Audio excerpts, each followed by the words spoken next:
भाई जैसा। बादशाह अकबर तब बहुत छोटे थे जब उनकी माँ का देहांत हुआ था। चूंकि वह बहुत छोटे थे, इसलिए उन्हें माँ के दूध की दरकार थी। महल में तब एक दासी रहती थी जिसका शिशु भी दुधमुहा था।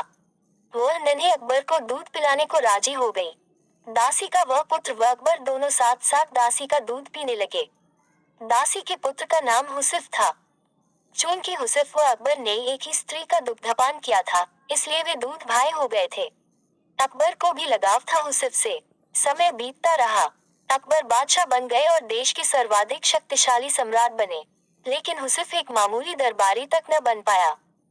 उसकी मित्रता जुआरियों के साथ थी और कुछ ऐसे लोग भी उसके साथ ही थे जो पैसा फिजूल बहाया करते थे। एक समय ऐसा आया जब हुसैफ के पास 2 समय के भोजन के लिए भी पैसा पास न था। लोगों ने तब उसे बादशाह के पास जाने को कहा। हुसैफ ने बादशाह अकबर के पास जाने की तैयारी शुरू कर दी। हुसैफ के दरबार में पहुंचते ही बादशाह ने उसे ऐसे गले लगाया जैसे उसका सगा भाई ही हो। लंबे अरसे के बाद हुसैफ को देख बादशाह बेहद खुश थे। उन्होंने उसकी हर संभव सहायता करनी चाहिए। हुसैफ को अकबर ने दरबार में नौकरी दे दी। रहने के लिए बड़ा मकान, नौकर चाकर, घोड़ागाड़ी भी दी। निजी खर्च के लिए एक मोटी रकम हर महीने उसको मिलती थी। अब हुसैफ की जिंदगी अमन चैन से गुजर रही थी। उसे किसी चीज की कोई कमी नहीं थी।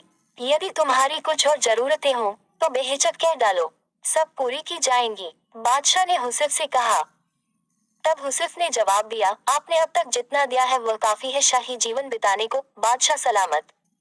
आपने मुझे इज्जत बख्शी, सर उठाकर चलने की हैसियत दी। मुझसे ज्यादा खुश और कौन होगा। मेरे लिए यह भी फक्र की बात है कि देश का सम्राट मुझे अपना भाई मानता है। और क्या चाहिए हो सकता है मुझे। कहते हुए उसने सिर खुजाया। होठों पर आसान भरी मुस्कान थी, लेकिन लगता था उसे कुछ और भी चाहिए था।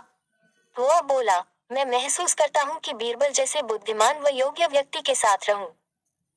मेरी ख्वाहिश है कि जैसे बीरबल आपका सलाहकार है, वैसा ही मुझे भी कोई सलाह देने वाला हो। बादशाह अकबर ने हुसैफ की यह इच्छा भी पूरी करने का फैसला किया। उन्होंने बीरबल को बुलाकर कहा, हुसैफ मेरे भाई जैसा है। मैंने उसे जीवन के सभी ऐशो आराम उपलब्ध करा दिए हैं, लेकिन अब वह तुम्हारे जैसा योग्य सलाहकार चाहता है।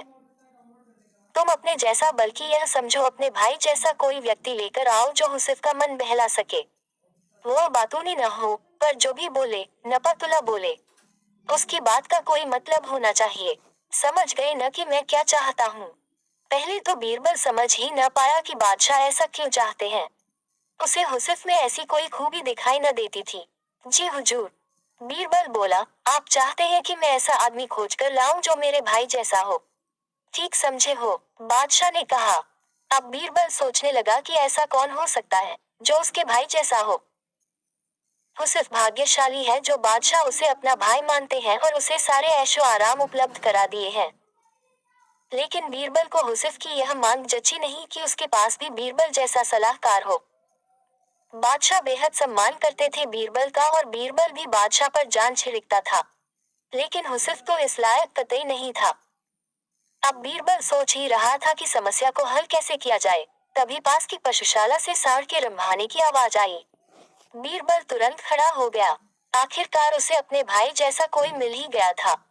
अगले दिन उस सांड के साथ बीरबल महल में जाकर अकबर के सामने खड़ा हो गया। तुम अपने साथ इस सांड को लेकर यहाँ क्यों आए हो, बीरबल? अकबर ने पूछा। यह मेरा भाई है, बादशाह सलामत। बीरबल बोला, हम दोनों एक ही माँ का दूध पीकर बड़े हुए हैं।